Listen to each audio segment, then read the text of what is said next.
George, so it's been nearly a year, incredibly, since we did that now infamous interview in New York. A lot has happened to you in that time. I was struck by a tweet as he flew into Los Angeles to do this interview, where he said, just landed at LAX, and as I'm deplaning, I had a gentleman come up to me and thank me for my service in Congress. Now, because it's George Santos, I have to ask you first, did that happen? Yes, it did. Yes, it Do you did. think that you deserve to have that kind of response from the public? You know, I invite all of folks in the media, Piers, to come back home with me and ask the people yourselves. Don't believe me. You don't need to believe me, right? I've been discredited for an entire year in the media. It doesn't matter how much I've admitted to what where my shortcomings were and where I did commit, I was less than truthful, right? But well, last time you admitted you were a terrible liar. My point. So the reality is I invite folks to come into my hometown and take a look for yourself. I am not in the same predicament that the media has propelled for the last year. This is a very common response I've received. There's a sense of outrage back home after the expulsion. Really? Yeah, there was. Why? I'm conservative, Piers. People voted for a conservative person for that district after 26 years of Democrats. And I went in there and I was conservative through and through. The most conservative member from the New York delegation. But nobody voted for the George Santos. Yes, they did. You actually are. That's not true. They voted for the fake version you That's sold. not true. Isn't that true? They voted for the principles, the agenda, the political positions that I performed and that I So do you not think any of the lies matter? No, nobody voted for me based on my resume, and I've seen that actually trend on Twitter for quite some time. People saying, I didn't vote for his resume, I voted for his policies, and guess what? He delivered on each and every one of them.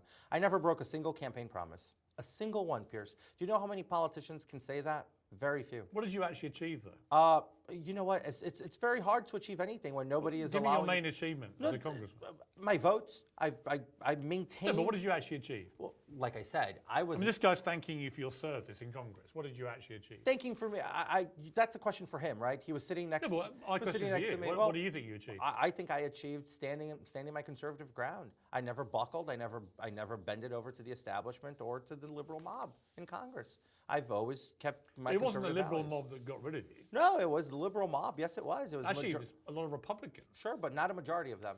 A minority of Republicans along with every single Democrat almost. And you were the first Republican congressperson ever to be thrown out. Yes, that's true. Ever. That's true. There've only ever been 6 congresspeople thrown out. I'm the 6th, right? There's only been 3 5. were in the Civil War. Yeah.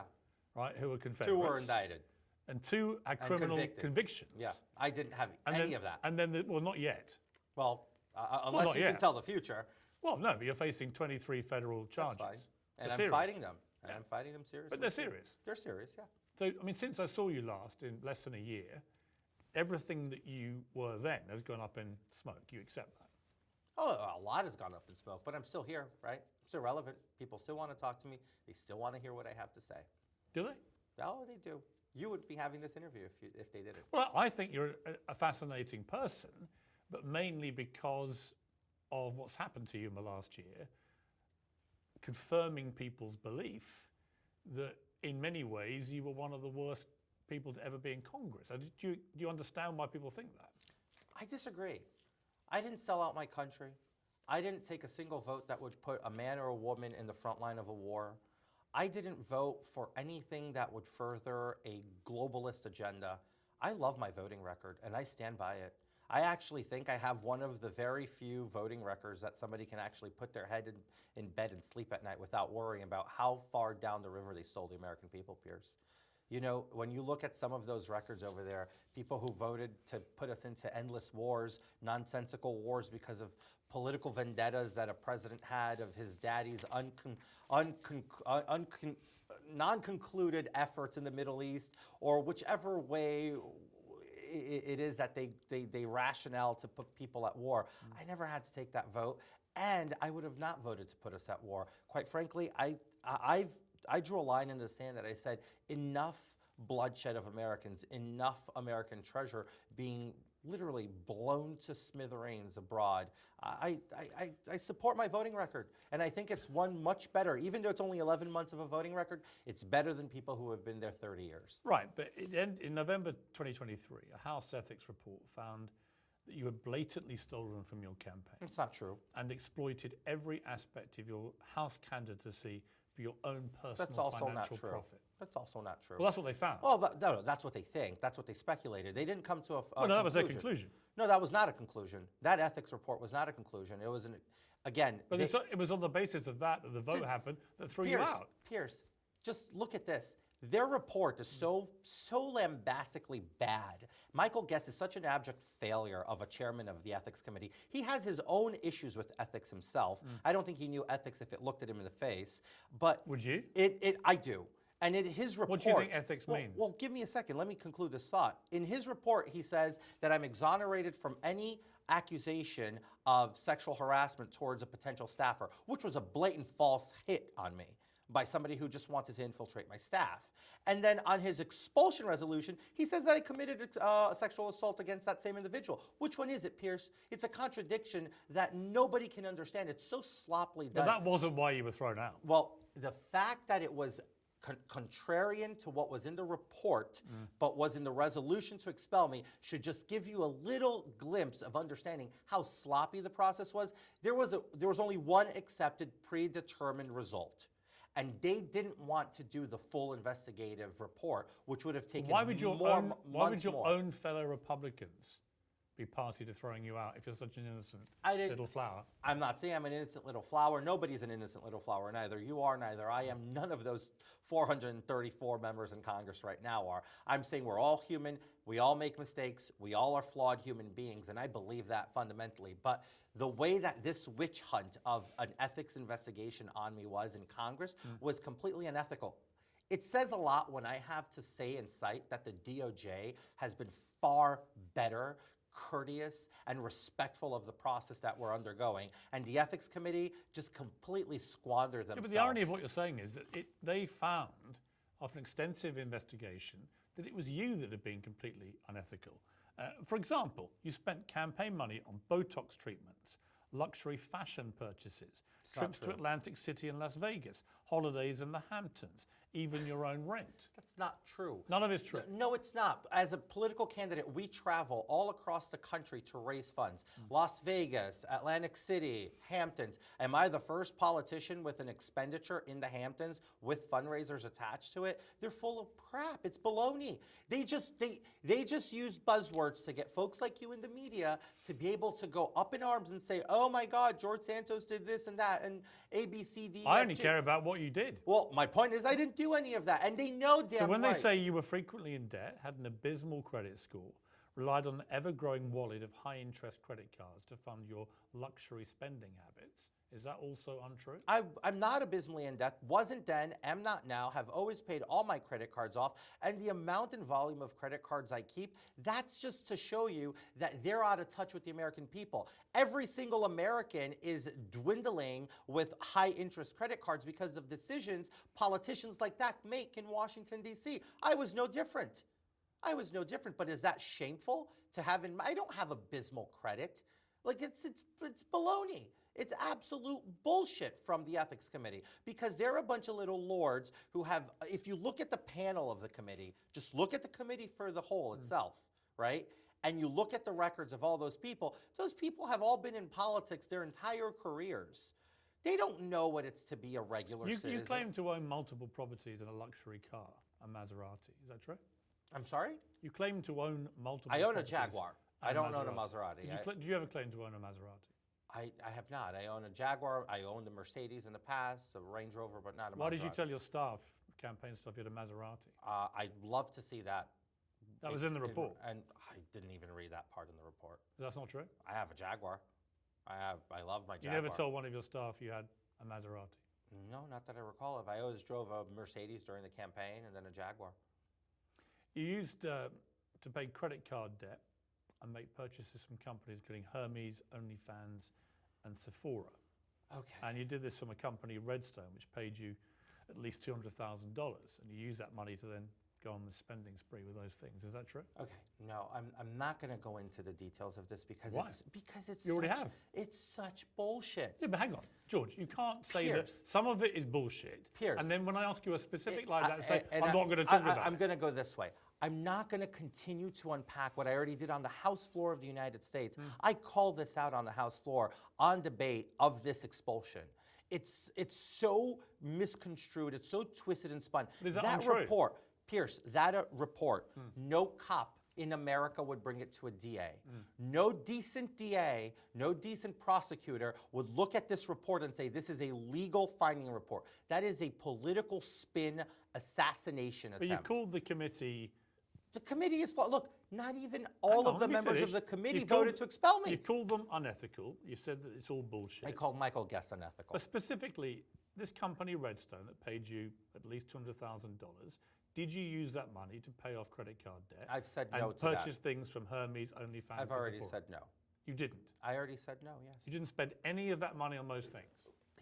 Here's the deal, Pierce. The way that they did this, it was designed to hurt me because they needed a way to get me out. I'm not here to hurt you. No, I'm not saying you. I'm you just can tell saying me the truth. and I'm telling you the truth.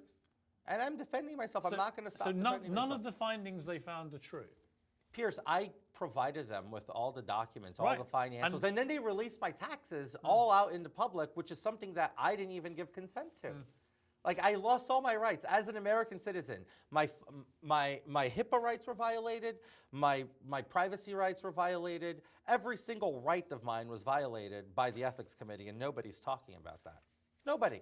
Nobody cares to talk about the fact that my HIPAA rights are violated, my privacy rights are violated. The Ethics Committee did a number on me. If I were like any other regular politician, matter of fact, if I was Michael Guest, I'd be sitting in a corner crying and weeping. But I'm not Michael Guest. I have a backbone, and I'm not going to stand. I'm not going to kowtow to what they want to. If you're so innocent, why are you facing 23 federal charges? I'm going to go ahead and fight that. I'm not discussing my DOJ proceedings on TV. This is not where I'm Well, you were the arbitrating first to this. mention the DOJ.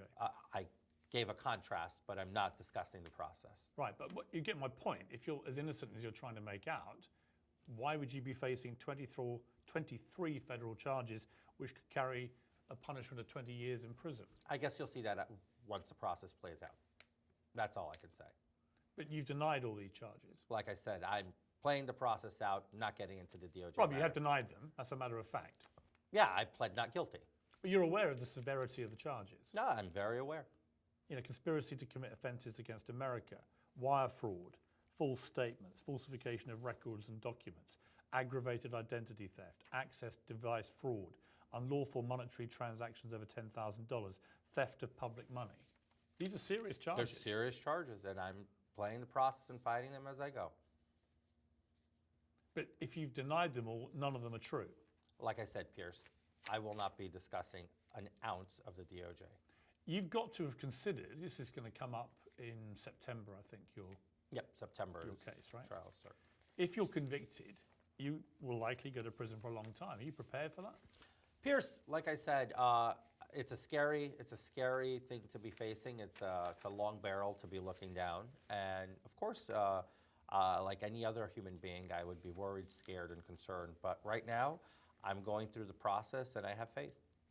I have faith. But in your quiet moments, away from the public George Santos, when you think about what may happen, that's a tough thing, isn't it? It's not easy, no. It's definitely not easy, but we go along with the ride, and you just got to take it on the chin and take it like a champ and move on. Life goes on. Since we did our last interview, obviously I went through a lot of things which people had said you were lying about, and you... I've dispelled a lot of them in the media afterwards, and I was able to get vindicated on at least some of them. I'm going to go through them just to bring us up to speed, to see where we are with all this, right? So, on schooling, you said you attended a prestigious Horace Mann School in New York for 6 months. The school said there was no record. Has that record emerged? Were you there? I'm sorry, no. You were never there? No. Why did you say you were?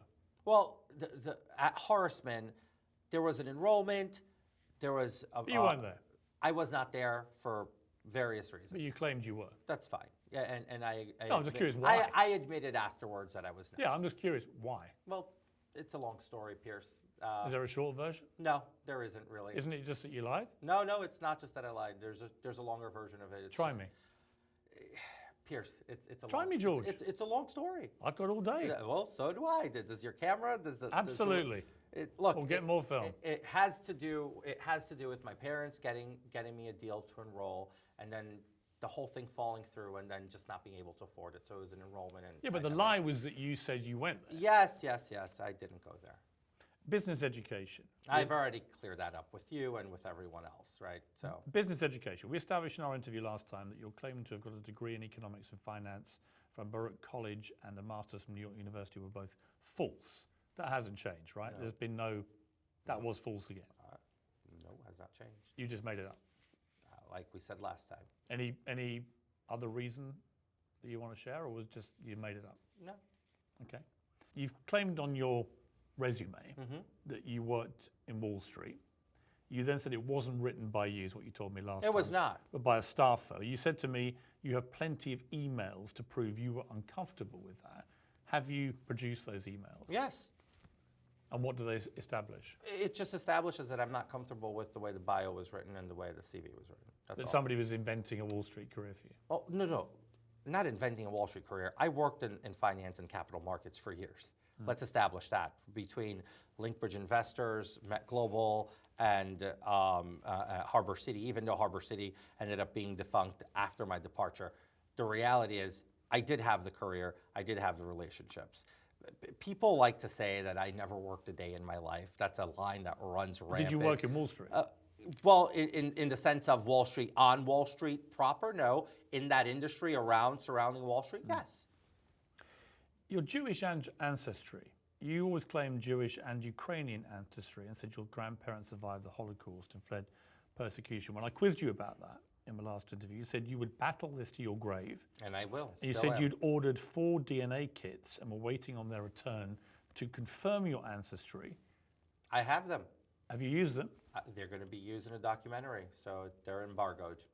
Right, so it's been nearly a year since you said you were going to do that. Well, I decided to do it in my own terms, and it's getting done. And you believe that DNA test will prove that you are Jewish? I know it will. I know it will. I know it will. And I'm looking very much forward to it. A disabled military veteran said you set up a GoFundMe account for his beloved dog Sapphire, who had a tumor in her rib cage, but then didn't give him access to the funds unless he used a vet recommended by you. The dog then died. We talked about this last time. You said you'd never met this veteran or offered to help his dog. That's true. Is that still your position? That is still my position. Even though he's adamant and was after seeing the interview? He said it on Anderson Cooper that he's never met me, but he knew it was me. So none of that story is true. Look, I've seen the story. I've read everything. I've seen the GoFundMe screenshots. It was not me directly, for sure. I don't recall the dog, and I have helped many animals. Many people came forward after his story saying, well, I had a very different experience with George, so, that nobody reports on those. Your mystery marriage certificate, you said you'd show me once the cameras stopped rolling, but you didn't. Can you show me now? Is there a marriage certificate? I probably have it, but I'm not going to show it to you. You on can't camera. show me, do you? Not on camera. I'll show it to you after it rolls. Just remind me. Yeah? Yep. How long have you been married? Since November 2021. Who are you married to? Matt is his name. Who's Matt? Matt Santos. That's his last name. Matt Santos. Yep. I love that you guys are so intrigued with my spouse. Well, it's only because you've been married to women. Now I was married to a woman first. Now you're married to a man. Yeah, It's interesting. But is that very unique at all? No. Okay. That's not unique. It's at all, No, right? you've just It's been, quite frankly. you've just been very slow in being forthcoming about it. No, I'm not. I've always said I was married to a woman first. I mean, folks who know me knew I was married. The problem is the media thought they knew me, and they just wanted to create outrage. Quite recently, when my husband and I wrote a condolence message to late Senator Dianne Feinstein here from California, the media went nuts saying that I hard launched a husband, although I had we had talked about my husband on your show nearly a year ago. That's the obsession. The short-mindedness is trying to make everything about me news. Nobody talks about that obsession about the media. No politician. You love being news. No politician has ever gone under the amount of I've never met scrutiny. anyone other than Donald Trump who loves being in the news You for know good, what? bad, and ugly reasons than you. Ever. I don't like being in the news. So but I've learned one please, thing. George Here's, I've learned one Santos. thing after Congress. You don't like being in the news. I did not like it at first. Now I've learned one thing. Now you love it. Well, of course, it pays my bills. Right. The So when you say you relevant don't like guys being in the keep news, me. actually you love it. Back then, I did not like it. It was very off-putting. When you run for office, you're running for office, but I don't think you quite comprehend everything else that comes with it and all that lack of, I guess, privacy. You lose your privacy rights, essentially, right? So. We talked about your mother, who I know you were very close to. You doubled down in our interview that she had died as a consequence of 9/11. But there's still no record of her ever working anywhere near the Trade Center. No one's been able to find it. In fact, quite the opposite. They found evidence of visa applications showing she wasn't even in the country at the time. Do you want to... Green card holder, visa application, this doesn't even And she make died sense. 15 years later, and there's no evidence she died of anything relating to what happened on 9/11. Well, look. So here's your chance to clarify that. That's already been clarified in the documentary coming out later this year. Well, you can't keep saying you've got to put stuff in a documentary. But it is there, and I can't talk about it. I have a contract on it. But is your position that your mother still died as a You'll result see of it 9/11? in the documentary. And Well, just answer the question. I can't answer it. That's ridiculous. I can't. It's embargoed in the Well, your documentary. new position is I've got a documentary. I can't answer Well, the no, question. not on everything. I've been giving you answers. There's things that are embargoed for the documentary, and I'd love for you to see it. Do you accept that if you'd invented that, that would be pretty awful? Anybody who would invent something like that would be awful. So if you had constructed a story that your mother died Didn't because construct of any- 9/11, Piers, let's put it this way.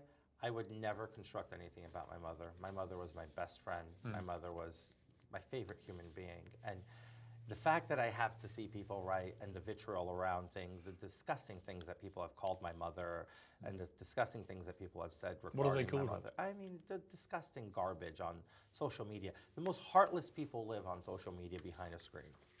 And the fact that I have to see look, that. I don't want to be fair to trolls, but what I would say about the criticism is that you initially implied to people your mother died on 9/11 and was in the towers. She was nowhere near the towers. She didn't work in the towers. She may not have even been in the country. Your documentary may well reveal the story about that, but certainly there's no evidence that your mother had anything to do with what happened on 9/11. You'll see it in the documentary. I promise you. Promise you that. The Pulse nightclub, we talked about that again. We did talk about that. That you said you lost 4 employees in the Pulse nightclub shooting. Can I clarify something there? When I say 4 employees, not my employees. I didn't own the company. And the employees, and I doubled down. They weren't hired. They were in process. The company had just moved to Orlando, was in a massive hiring spree. And this was the information given to me at the time by the people up top in the company. And I maintained that position. I have no reason to infiltrate myself into a disaster like that, nilly-willy. And the great thing is, the records show I was in Orlando on that night. I was in Orlando that entire year, matter of fact, of 2016.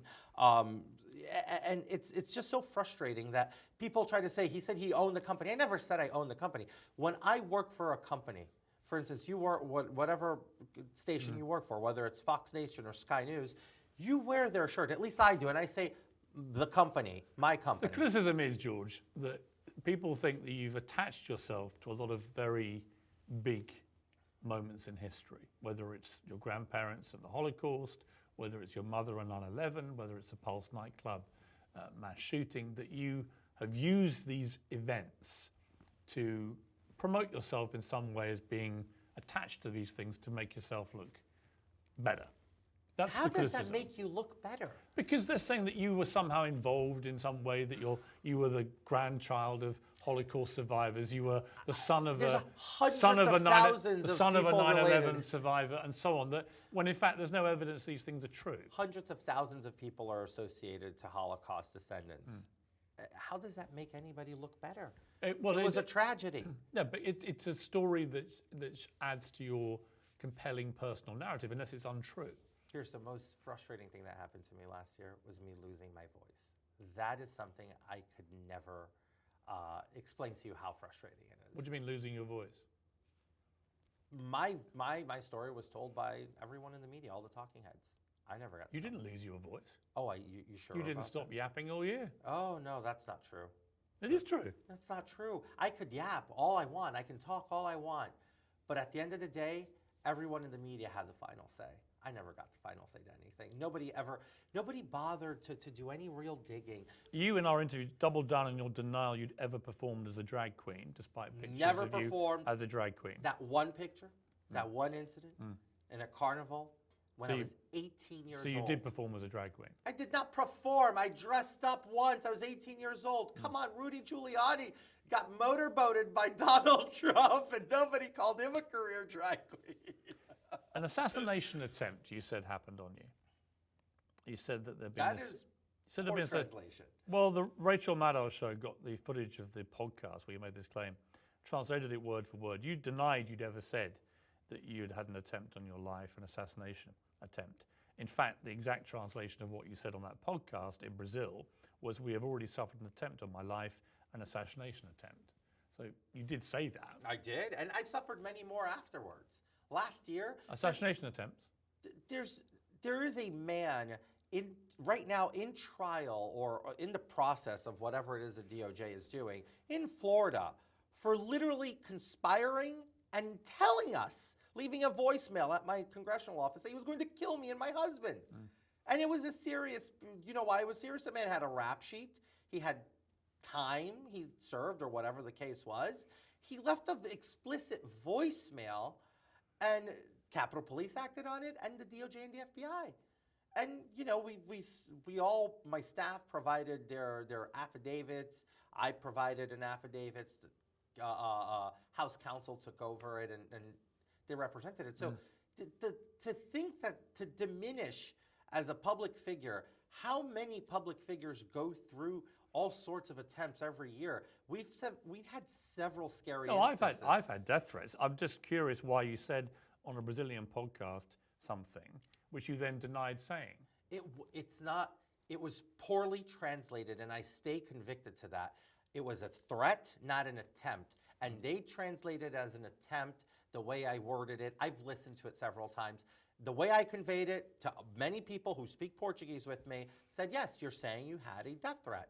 And they decided to go ahead and translate it into an assassination attempt. So, look, it's going to get into murky waters of translation, and we all seen how that can go down either way. It depends on interpretation of who's translating it. Obviously, Rachel Maddow's people are going to interpret it in the worst possible light. So there were some things we didn't get around to. I wanted to clear up. One was that you were a volleyball champion. You told a radio show in 2020 you were a star volleyball player at Baruch College. Well, we can all know where that ended up, right? Was that true? No. I played volleyball in high school, definitely not in college. Right. Were you at Baruch College? No. So you weren't there, let alone being Played a star volleyball volleyball there, player. yep. All of it was invented. Yep. Why, George? Oh, Piers, there's so...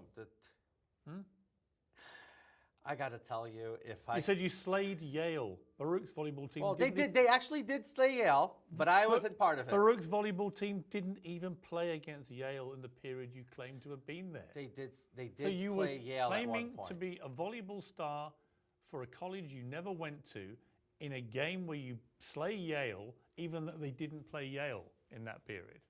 Every single part of it was a whopper. Pretty much, yeah, unfortunately. Again, why? Here's the thing I don't really get about you, because you're very charismatic. You have a lot of qualities. I can see that. Right? I just don't get the constant lying for no reason. What's it about? You must have thought about this yourself. It's now cost you your political career, certainly for now. Right? What's I it like about? that you say certainly for now. Well, you made, listen, Donald Trump's back running for the White House. Nobody thought that would happen. I'd never say never for you. You're young, right? The key question is, have you learned from what's happened to you? Absolutely. Look. But can you explain to people why you have been such an habitual liar, often for no reason? Piers, it's deeply rooted in the process of politics back in New York. I've said this so many times. Oh, if only I could some things, and sometimes look, I'm not at the liberty of speaking on certain things because, again, I have an entire process with the DOJ ahead of me. So it'd be stupid, it'd be ill-advisable, and I wouldn't do myself any favors. But there's... Some people think you have a sort of mental disorder. I don't. Have you ever had any treatment? First of all, I am not a pathological liar. Second of all... Well, what do you think that means? Well, somebody who's lied for a living. Yeah, you have. But that's not true. But it's true. So you're saying that out of my 35 years of existence, the stupidity of the last 2 years is going to make up for the entirety of my life? I would say that the litany of lies you told when you decided to run for office absolutely constitute pathological lying. Okay. And the question again, Can you do me a favor, though? Can you look up at some other politicians who lie probably worse? Oh, sure. I mean, we all saw Dick Blumenthal. Listen, I'm going to wait. Let me just stop you there. I'm going to come to the potential hypocrisy of Okay. your situation. All right. So I will come to that. I'm just curious. You must have had time to self-reflect. You've been out now of Congress for a couple of months. When you self-reflect, have you been able to work out what it is about you which made you lie so brazenly, so often, but often for no real reason that anyone can really work out other than you just lied? You know, Piers, no. There's nothing I can say to that. There must be a reason, though. No. Really? No. Unfortunately, no. But you're sure it's not a mental disorder? It's not a mental disorder. How can you be certain? Okay, well, are you willing to diagnose me here and now? No, I'm just curious. How do you know it's not? Oh, Piers. Life hasn't been pretty, I'll put it that way. And clearly, the last 2 years were tough. Things that happened in the campaign, I could barely ever even attempt to start explaining it. So I always choose to just, it is what it is. It really is. It's just. But what it is pathological lying. Yet you don't want me to think you're a pathological liar. You can say that. You can say that. Well, you don't think that's your fair. opinion. You don't think it's fair. No, but it's your opinion. Is it fair? No, it's not. But it's your Why? opinion. I don't. But it doesn't explain why matter. that's not accurate. It doesn't matter what I think, Piers. Actually, it does. No, it doesn't, because you already have your predetermined thought. No, I don't. And- I'm only interested in facts. By your own admission, both in the last interview and again today, you have told repeated lies about almost every part of your life. And the question that people are wondering, now you've flamed out, is why? Because you actually came into Congress as a breath of fresh air. You had a big win.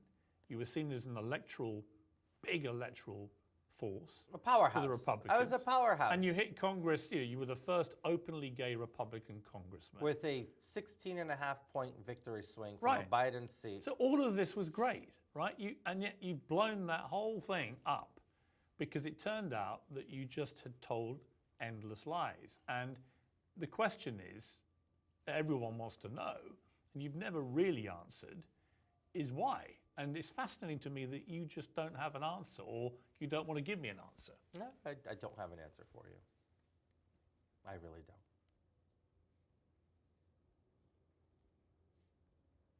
Something in your childhood? No.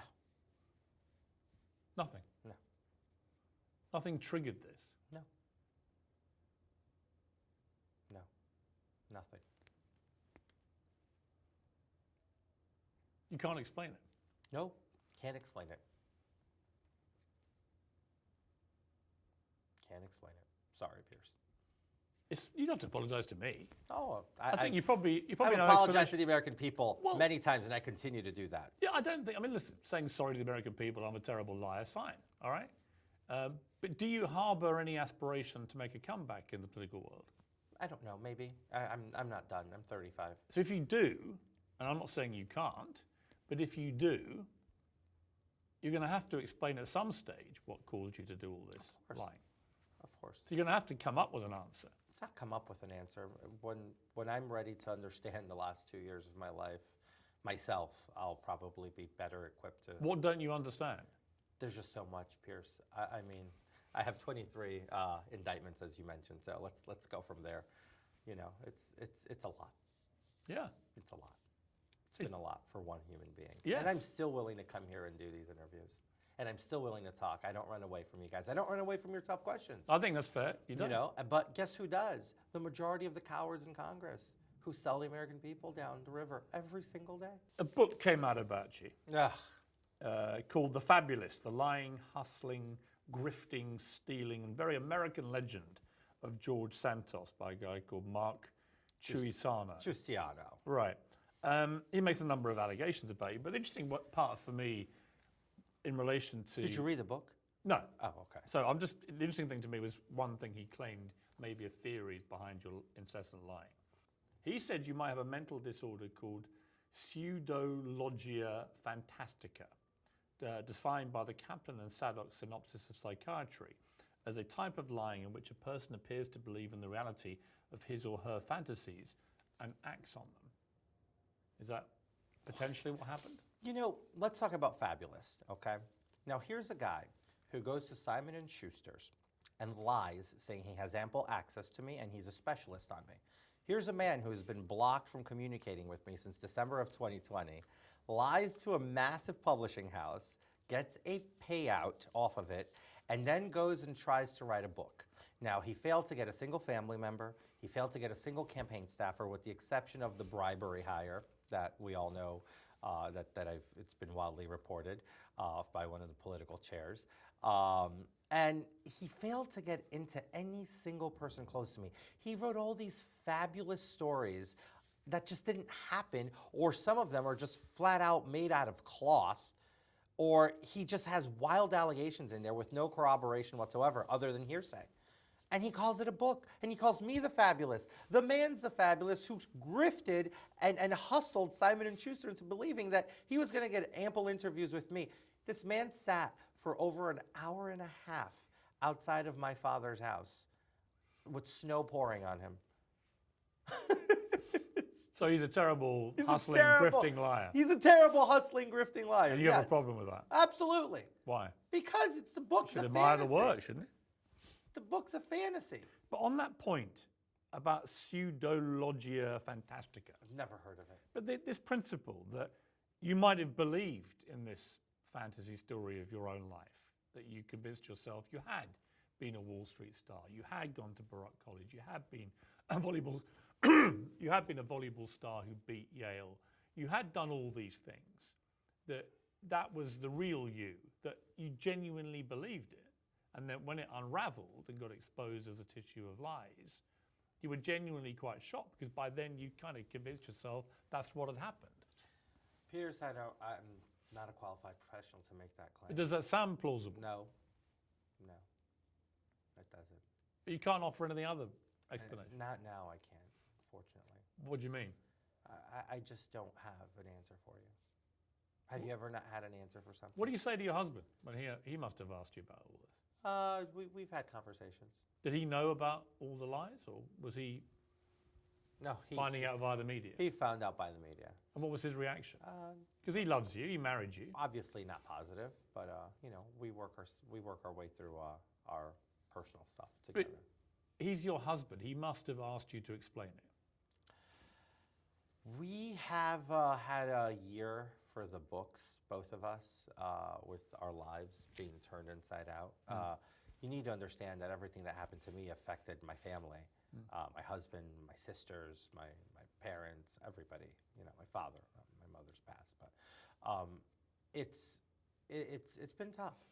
Believe it or not, it's been really tough to even sit down and unpack any of it. Has been tough. I can imagine it's very tough. I don't, for a moment, think it won't have been very tough. And absolutely not up for debate for the cameras what happens between my husband and I and my family and I. That's for me. Well, I'm not after a debate. I'm just curious what their response was. It's just,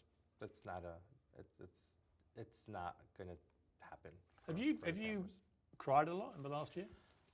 I'm an emotional person. I'm not scared of saying that.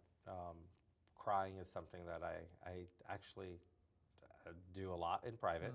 I don't think anybody has ever seen me cry, but it's yeah, I'm an emotional person, very emotional. So it's not uncommon.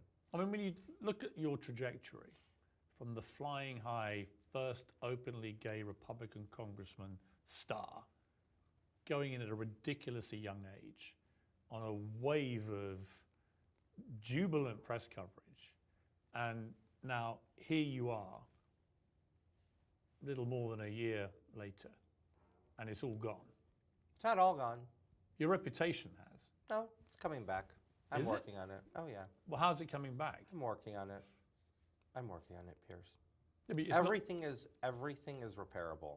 You're proof of that. Many other people in media are proof of that. I believe in comebacks, but I think there also has to be an element of self-awareness. Of course, and there's a lot of It seems to me self-awareness. the flaw in your comeback, as you put it, is that you don't even understand why you lied to start with. That's not true. That's you trying to take my inability right now. You told me you couldn't explain it. That's you taking my inability to give you right now an answer on the spot that would justify the means. Well, come on, George. You've had a long time to think about this. No, I haven't. No, I haven't. It's been a year, and I've been sitting down and sitting back and trying to think about my entire life for the last year, and it's not easy, Piers. It's a lot. It's a lot. So to say that I'm not self-aware is completely an understatement and grotesque. I'm very self-aware of pretty much everything. I don't do anything that I don't think at least 10 times before these days. Do you still lie? No, I have no reason to.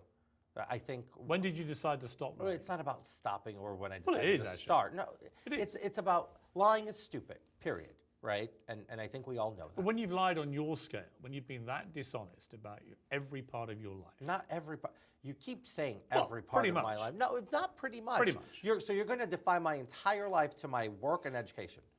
Period. That's all. That's what you're doing. That's literally what you're doing. You're defining my entire life based on two aspects of a human's life, which one would say is not even 10% of a person's life. Right? Is your entire life your work and your education? It's not. You have family, you have friends, you have a plethora of experiences as a human being. So to say my entire life, that's broadly bullshit. And it's offensive. It's really darn offensive. And I've had to listen to this on and on again. It's like boring at this point, right? What I've done, yes, it's wrong. And I've apologized. I've showed contrition. I've showed remorse. And I am sorry. But to keep hitting the horse, a dead horse over the head, over and over again, there has to be more that you have to be interested in asking me, because I can assure you there's so much more I can offer. Not just you and your viewers, but the world. What? Like what? You ask. I don't know. You tell me. You need to ask. Well, sell yourself. If Well, there's another side to you. I've sold myself. I'm a good person. I'm the person that you can call at 3 o'clock in the morning. If I have friends who have spoken to journalists. I've helped friends out of abusive relationships. I've helped friends out of literally being out in the street. I'm a good person. I go out of my way. I take the clothes off my back quite literally to help people. And some of those people that I've helped throughout the years are some of the people who are in that darn book disparaging me. People I helped, people I put inside my house that had nowhere to go, Piers. So it's very... the world is so hypocritical and quick to jump on all the criticism, but none of you guys have reported ever on a positive thing. And I will be damned if the positive I've done in the world don't trump all the negative that's out there. And most of that negative is just libel. When we tried to find a genuine achievement that you had done in Congress, pretty much the only thing we could find, I'll be honest with you, was in 2023, you co-sponsored a bill to make the AR-15 the national gun of the United States. The AR-15 being the weapon, the preferred weapon of choice of pretty much every mass shooter in the last few years in this country. Well, it's just a fact. That's okay. Just a fact. All right. But that seems to be your only achievement. I mean, are you proud of that achievement? Is that really the only bill you can find that I co-sponsored? Pretty much the only significant achievement was that you Why co-sponsored is that an bill. achievement if that bill never got more than 7 co-sponsors and it never went for a full Are you proud consideration? of that? Piers, I'm sorry I have to call you out on your bullshit. Is if your producers and your staff can only find that bill and call that an achievement, not the plethora of I bills. asked you earlier to name an achievement. Okay. You didn't name one. Well, I co-sponsored over hundreds of But George, I asked you to your face, can you give me one achievement? Sure. And you I was a couldn't. co-sponsor of HR 2. HR 2 is the border bill. It passed Congress. I mean, like, I was co-sponsor of the Parents' Bill of Rights, HR 5. It passed Congress. I co-sponsored a lot of bills that passed the House of Representatives. My signature was on there. Those are achievements. Do you still believe the AR-15 should be the national gun of the United I States? believe that if we get to have a national everything, why can't we have a national gun? And by the way, the day you tell me a gun grew legs and went and shot people, and not a sick, deranged person who might, quite frankly now, in more recent shootings, not that I like shootings, not that I want to justify shootings, not that I want to spin vitriol into rhetoric about shootings. Mass shootings are abhorrent.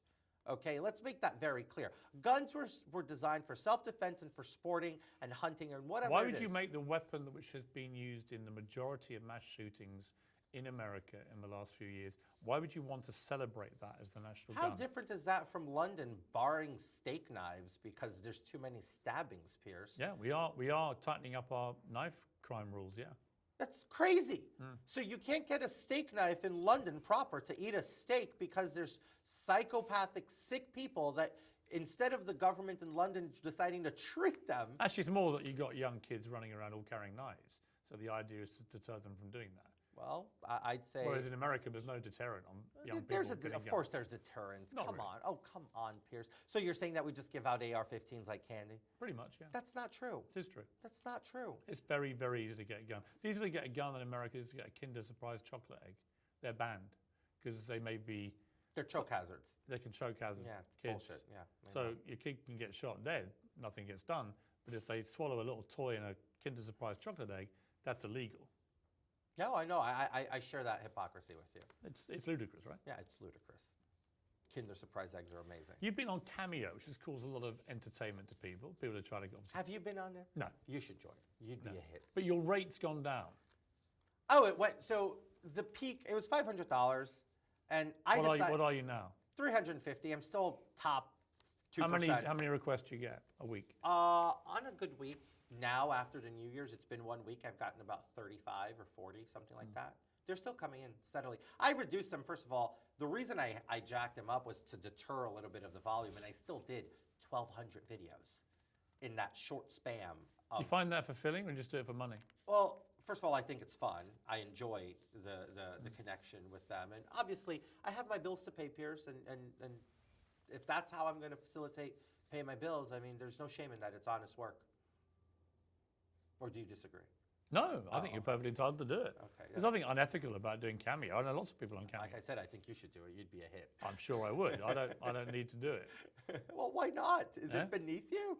I just think I can't think of anything I'd rather less do than spend all Oh, day come on. recording. You can do one If here and people there. ask me for videos, I do them for free. I mean, I charge do them for free too. Tons. Do you know how many people say, like, oh, I can't afford your camera? What do you want me to say? I send to friends and family. Do you feel, George, even if you can't explain why you lied so much, do you feel now that it's all blown up in your face, do you feel a sense of shame or not really? Terrible shame, and I've displayed that many times. But here's the thing. I have nothing to lose. The truth will set me free. I am not going to say anything. I mean, you know the irony of that statement. Well, yeah, sure, there's irony there, but here's The truth might set you free. Here's Right? I mean, actually, in that one sentence might well be the thing that sets you free. No, here's Actually, from now on, saying, I'm going to tell the truth. well, that's what I've been doing, and it's making a lot of people uncomfortable. So I recently was wearing a pin that said they were fools to set me free, as in my colleagues in Congress, because I just won't stop talking. Well, some of the things you say about Congress, I think, have real validity, right? They're true. Congress has passed fewer bills, I think, in this stage of the administration under Joe Biden than in history at this stage. I mean, a derisory amount of stuff has actually been passed. Why? What's going on in Congress? Why can't it do anything It's other not than gonna do anything. throw brickbats at each other? It's not going to do anything because you have members of Congress too busy worried about their stock portfolios or about their next gig or worried about their political vulnerabilities and what they're going to do next to make money. So is it going to be cozying up to Raytheon or Mobil and Exxon? This is what Congress is about. These are the conversations they have in the chamber. They're like, I don't know. I think I'm going to lose. I don't know what I'm doing next. Oh, redistricting is going to be tough. As they're supposed to be debating and attentively paying attention to what's voting, those are the sidebar conversations I used to listen to. This is literally what it's about. Kay Granger, during the entire debacle of the CR last year that led to Kevin McCarthy's ouster and vacating the chair, we're sitting in a room, and she is the chairwoman of appropriations, essentially single-handedly the chairwoman who everything up, pardon my crass statement here, but it was because of her that we were in that predicament, because she didn't do her job as the appropriations chair, didn't get the appropriations bills passed on time. She got up mid-meeting, about 30 minutes into it, and says, "Oh, I don't have time for this. I have to go. I have to go to a fundraiser." When she damn knew she was retiring. Do you know why? Because it is more important for her to capitalize and raise as much money as humanly possible into her campaign account before she announces retirement, when then nobody is going to give her any more money, so that she has that big, cushy campaign expense so she can fund all her traveling, because it's all political. So she can broker power through How many donations. members of Congress do you believe, from your personal knowledge of information, are liars? Almost every last one of them. No exception. I can tell you, No exception. They're all liars. very few exceptions. Who are the exceptions? I'm not going to get into who. Give me who one they are. name. I'll give you one that gets chastised left and right in the media, and he gets destroyed his credibility. But they always fail. Is Matt Gaetz? They always try to destroy his credibility, and he always comes out on top, right? So I'll put it this way to you: in Congress, I'll give you a fair example. A text message I got from after a very long-winded conversation I had with Jamie Raskin on the Capitol steps, a man who I have respect for, his fight, his determination to serve his country. I fundamentally disagree with him on almost everything. He was eviscerated for voting to not expel me on the first expulsion attempt, but he did it based on his founding constitutional beliefs. But then he sends me a text message and says, remember, George, everybody likes the comeback kid. Remember Bill Clinton. Do you believe that?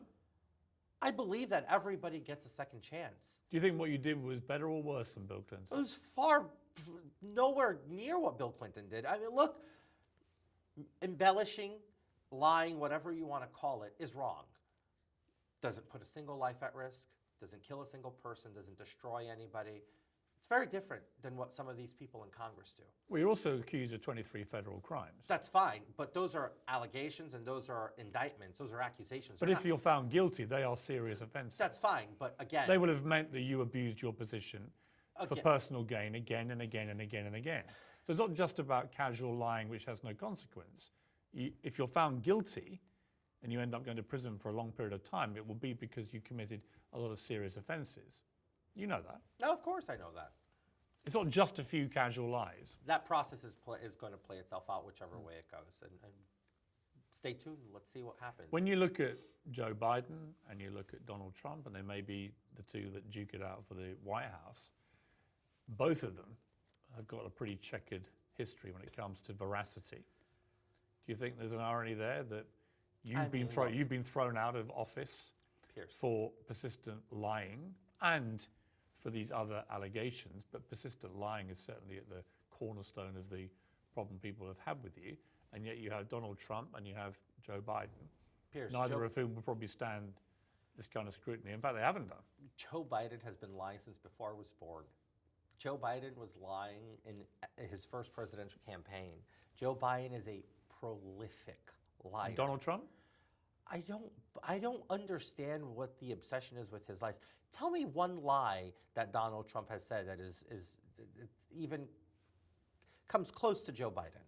Just give me one. Well, saying he had nothing to do with January 6th. He didn't. He didn't. I was there. I was at the Ellipse. He didn't. He was still speaking. I was second or third row at the Ellipse in a muddy pit of cold mud. He was still speaking. And there were people already in their own volition breaking into the Capitol. Because he told them to go down He there said and to march fight. peacefully. He'd actually said go down and fight. Fight like hell. Okay, And then when they did start fighting, he did nothing until it was too late to stop How them. many politicians have said the terms fight like hell? Republicans and Democrats, that is a figure of speech. How many have stood there having done that and watched rioting take place and refused to stop it until it's too late? He acted on it as soon as he got to the White House. No, he didn't. Come on. He didn't. Oh, come on. He didn't. Accusing Donald Trump of having any involvement with January 6th and turning a blind eye to Nancy Pelosi being Speaker of the House, having declined extra security measures for the Capitol that day at the request of President Trump, you're being a hypocrite. If you don't bring up Nancy Pelosi, she wanted the political theater. She got the political theater. She wanted a riot. She wanted a riot, don't be of course. ridiculous. Oh, come on. Then don't be ridiculous saying Donald Trump had anything to do with it. It's equally ridiculous. I find it Piers. bizarre that you don't think Donald Trump has also told a lot of lies in his life. I just don't. I don't see it. I mean, the man's wildly successful, and quite frankly, everybody adored him until he decided to run for president. Everybody loved Donald Trump. I mean, you had everybody cozying up to Donald Trump up until 2015. It wasn't until he came down that escalator. The man is the first person to run for office that goes in and comes out with less money than when he went in. I think he has a lot of qualities, Trump, and I understand. He's a great man. I understand why he's popular. I've known him a long time. He was good to me. I've said that repeatedly. He was good to me. He was loyal to me when I left TV in America and went back to the UK. He was very good to me, and I don't forget that. And he has a lot of good qualities. He has some bad qualities. Don't we all? And I think the idea that he is more truthful than Joe Biden doesn't stand the test of scrutiny. It does. It does to you because you're a Republican. And No, you no, want to say that. no, because I've defended Democrats. I've defended Barack Obama when Barack Obama was right. I have no qualms, and I have criticized Trump as far as a Trump conservative supporter I am. I've criticized Trump. Trump's SALT tax deduction was abysmal for Have you America. heard from him since what happened to you? No, I have not. Do you expect to? He's busy. He's running for president. He spends his life on the phone. He I could've called you. really hope I am not anywhere near the top 100 issues of Trump right now, because then I would be concerned. Who's bothered to call you? Of any... I receive calls from my colleagues in Congress repeatedly. I still have great friends there. I talk to them. Before I came here, I was on the phone with 3 of them.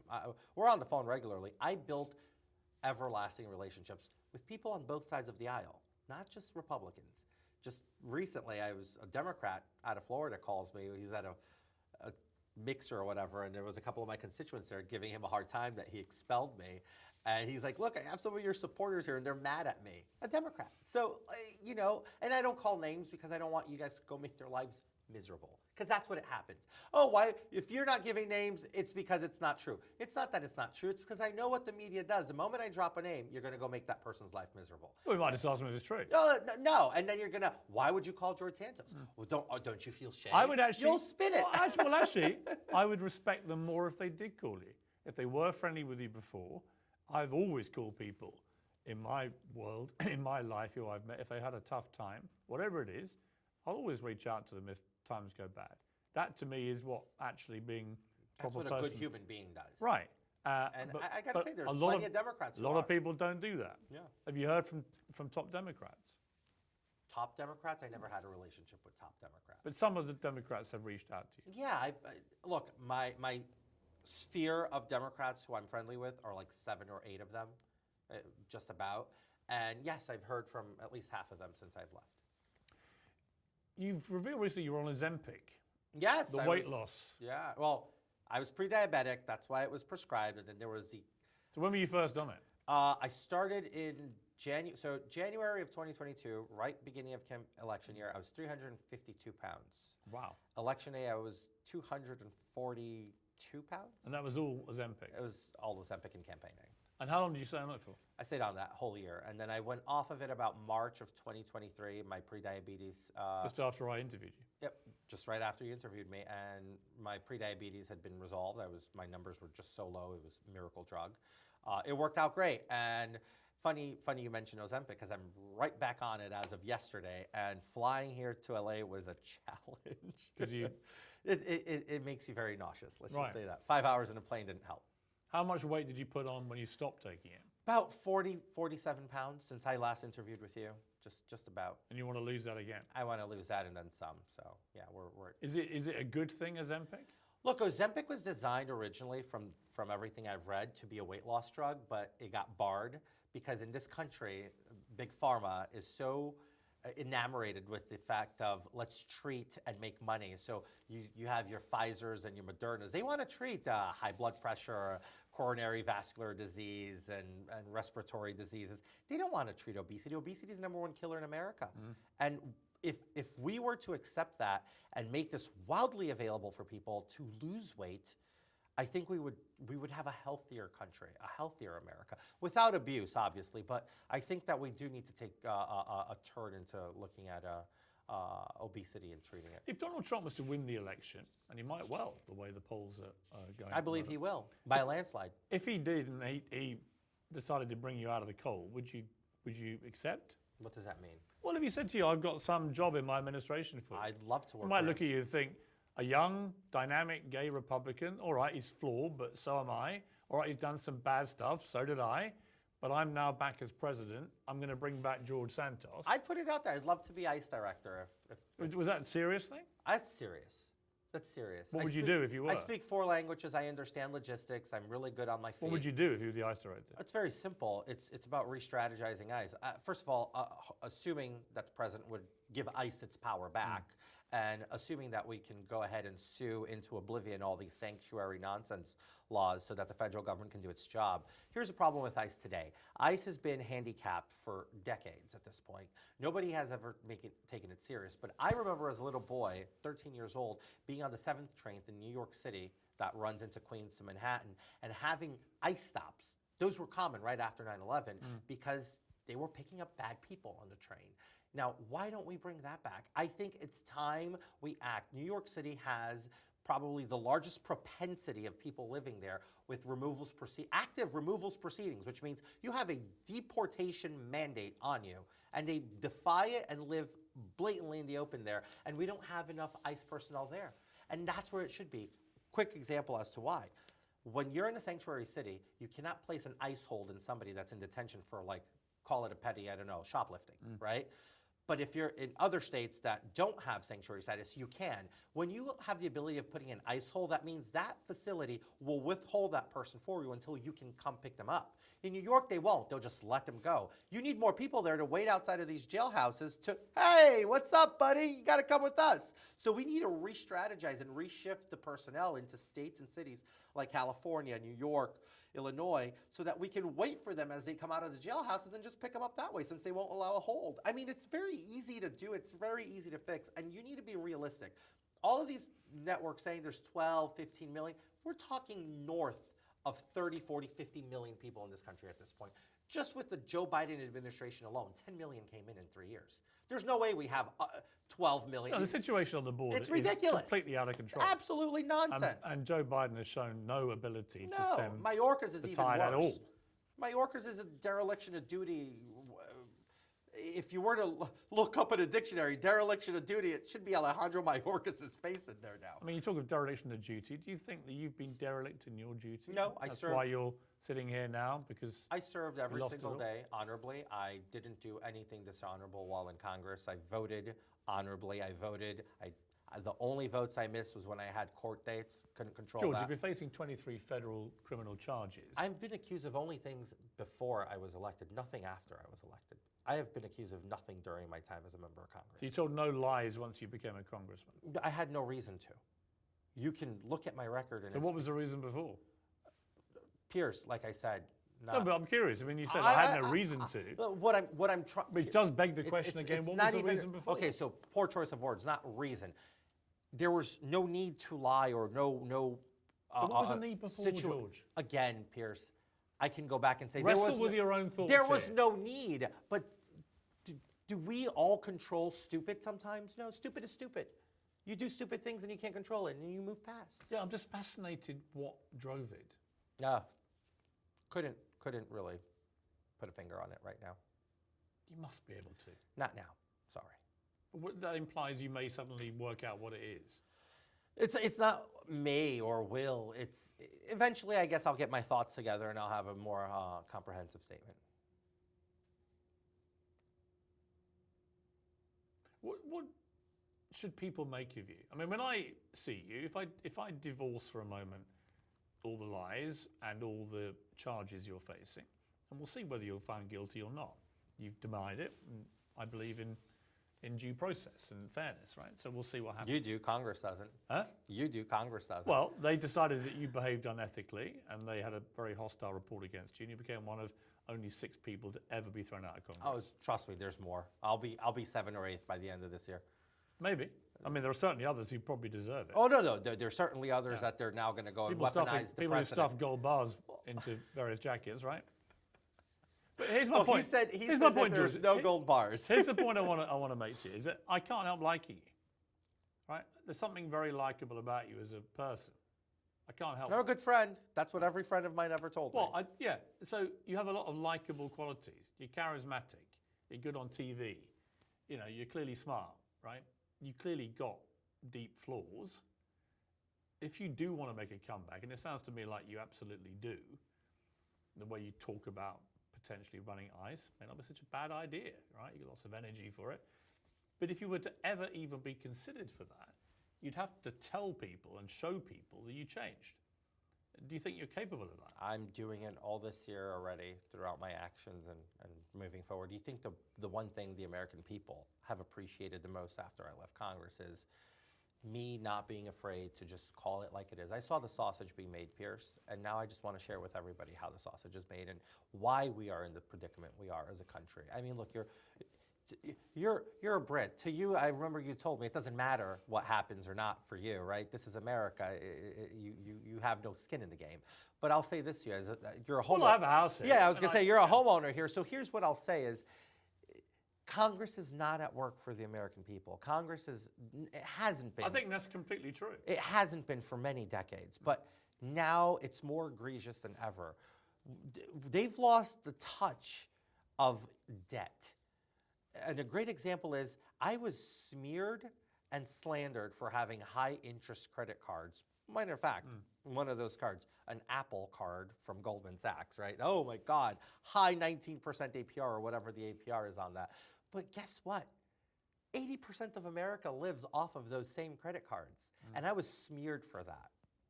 That's how out of touch with reality these people are. What would your mother have said to you about all this? Oh, she would have smacked me to hell. Oh my Would she? God. Oh, she was a tough lady. You have no She would have idea. physically smacked you. Oh, she would have physically assaulted me. Why? It was unacceptable. What was? Everything, the whole thing was unacceptable. But what would she have found most egregious about your behavior? I would just say the fact that I had to open my mouth and say anything that wasn't true, she would have just beat me to a crisp. She would have pulled out a wooden stick. You don't know that woman. Did you ever lie to her? Oh, I knew better than to do that. I knew better. Oh, I definitely knew better. The one time I did, I caught a beating, but it was white little lie. Where were you? Oh, my friend's house. No, you weren't. I went there and you weren't there. Okay, whoops. So things teenagers do, nothing crazy. Does your father have the same attitude to truth? My father is the most honest man you'll ever meet. So this is, again, fascinating to me. You've got two parents who sound like honesty is a real premium to them. Honesty, hard work, stay, very big deal for both my parents. Do you feel like you let them down? Yes. Yes. Do you miss your mother? I mean, it sounds like she was hugely important to you. Absolutely. Not a day goes by. 7 years, December 23rd, that I lost my mom. 7 years that feel like yesterday. Do you talk to her ever? I talk, you're going to call me crazy, but yes, every night before I go to bed, I throw some words up there, and I hope she's always listening. What do you say? I just talk about whatever the day went or how I'm feeling, and just like part of my prayers. Believe it or not, I'm actually a praying man still, very much. Do you think what's happened to you would have happened if she'd stayed alive? No. No, it wouldn't. Because you wouldn't have been able to... She would have guided me much better. That was my compass right there. Sad. Absolutely. It's sad. It's really sad. Piers, life is sometimes full of twists and turns, ups and downs, and I'm not immune to it. Nobody's immune to it. We all go through it, and I believe we all come back stronger from controversy or from a situation like this. So, what will Act 2 of the George Santos story look like? Act 2 is just truth and transparency and just putting everything I can and know out there and just exposing it. People like James Comer, who I had whistleblowers that he didn't take serious, and there's no real interest. If you follow the Oversight Committee work, right, into Joe Biden and Joe Biden's absolute scandalous finances, let's say, right? They're scandalous. I don't care whichever way you say it. The whole thing with Hunter Biden, Burisma, Ukraine, all of it stinks. It reeks of shit. Yeah. And it's corrupt. And big tech's attempt to suppress the laptop story, all of it. I've said to Donald Trump to his face, if he just focused on that as the reason why he lost that election, he would actually be probably on the money. When he tries to claim it was stolen through other reasons which he hasn't proven, But Piers, I don't get it. Piers, I think people are scared to try to prove it. But let me ask you this. When a state reports 102% of that state voted, does that ring? No, but here's the point. But does that ring? No, ring rotten to you? Listen, all I know is every investigation, including those conducted by Republicans, has failed to produce any evidence that that election was rigged or stolen. However, what big tech did in suppressing the Hunter Biden laptop story may well have had a material effect on voters, which could have swung the election.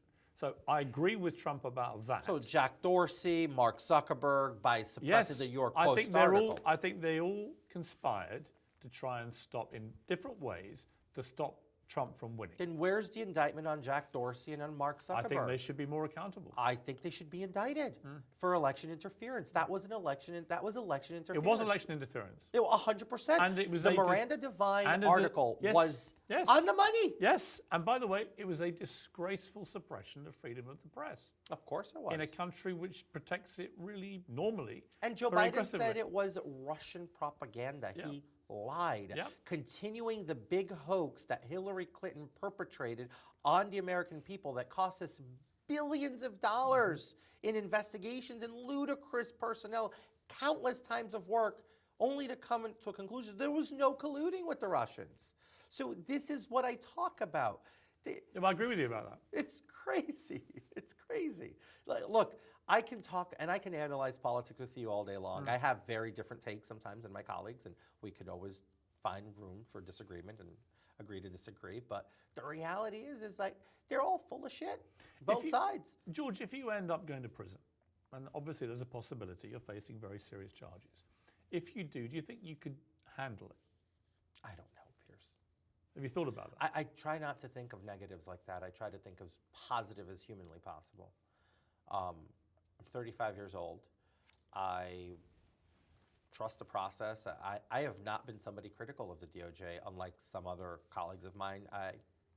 I always have given our organizations, our entities, FBI, DOJ, CIA, credibility, because the moment I lose faith in them, I lose faith in this entire country. So, but I do trust the process, and I'm going to fight it. What's your biggest regret about the whole thing? I have many regrets. What's your biggest? If I could do it all over again, I'd do it very differently. What would you do? My story is compelling as is. Right. As is. You remind me a little bit of the Wolf of Wall Street, Jordan Belfort, when I interviewed He's him. from my district. Is he? Because I said to him, you know, everyone told me if he hadn't done the criminal stuff, which was a very small part of his whole world, he would still have probably been a billionaire. He was that good at what he did. He didn't need to do it. And he told the story very compellingly about how he got away with this, and he got away with something a bit bigger, he got away with something a bit bigger, and eventually it became a monster that devoured him. But it still remained 5% of all his business. He didn't need to do it. Oh, the Steve Madden thing was just pure corruption. You didn't need to embellish your story. You didn't need to, if it's proven, you didn't need to do any of the campaign funding nonsense either. None of it was necessary. You didn't need to do any of it. That, if I was you, would eat away at me a bit. The fact that it all was so relatively inconsequential and kind of pointless. If you'd just been honest George Santos the way your parents wanted you to be, and just told the truth and acted honestly with your charisma and your televisual appeal, he could have been a superstar of Congress. Oh, look, maybe the way I look at it is God had intended a different path, maybe. That's the only thing I can say. I believe in I'm faithful, so I believe in there's always a reason why things happen a certain way. So maybe I was destined to go do other things, learn a little bit about what's in there so I can come out here and open the eyes of the American people and maybe start a revolution, a political revolution that we really have to have in this country. And this is not partisan speak. There's a lot of Republicans that don't deserve to be in the House. There's a lot of Democrats that don't deserve to be in the House. I'm sure that's true. I mean, and I'll say this to you. Here's one riddle I'll share with you. Are you going to tell me that Menendez Jr. had no idea about his dad's dealing, even though every job he's ever gotten was thanks to his father? And he's a congressman. He voted to expel me. Isn't that ironic? Well, it's hypocritical. Oh my God. When I saw the roster of the people who voted for me and I saw his name there, I said, oh buddy, you definitely, iron is lost on me. When I saw that, I couldn't stop laughing. What did your dad say to you about when you got expelled? He said, what's next? I said, I don't know. And he's like, how are you going to pay your bills? I'm like, I don't know. I couldn't answer these questions at that point. So then a former McCarthy staffer is like, just set up a Cameo. I'm like, what's a Cameo? I knew what the concept was. I just didn't know the app and the name. You know, he's like, just set this up. Sends me the idea. I go, I register. I'm like, oh God, I hope this doesn't blow up in my face. I register. and literally, quite literally, within, I want to say, 3 hours, I had 100 requests. And then the executives got in touch. So first of all, you came in at a $75 intro. I don't know what you're doing. Bump that up. So then that's how it bumped up and eventually got to 500. I have my own account manager there who does a great job at managing the price flow. Peak season, in order not to get inundated. Because look, there's a limit of how many I can do a day. December was all novelty to me. So sure, I had nothing else. Now I have other things lined up, other projects I'm working on, other employment that I'm negotiating right now that are going to take up my time. So I definitely can't be available for 1,200 cameos a month ever again. But that's the case in point is the price point's there. If you really want it, you'll get it. I can never bring it down. But that's what I told him. I'm like, Dad, this is the beginning. I don't know what's next, but gotta pay my bills, gotta do stuff, you know. So. And working on the documentary, as I told you earlier. What's your final message for people watching this? Don't count me out. You know, I've given many people a second chance, and I'm asking everybody to please give me a second chance. And I will, you know, come forward and prove to be worth your second chance. And I just want people to look at that and say, so many people make mistakes. We all make mistakes if you really take a look deep inside. And I'm sorry. And I look forward to continuing to be a voice for those who seek leadership in me. George, it's good to see you again. Yes, and I wish pleasure. you all the very best. Thank you very much. Whatever happens. Thank you.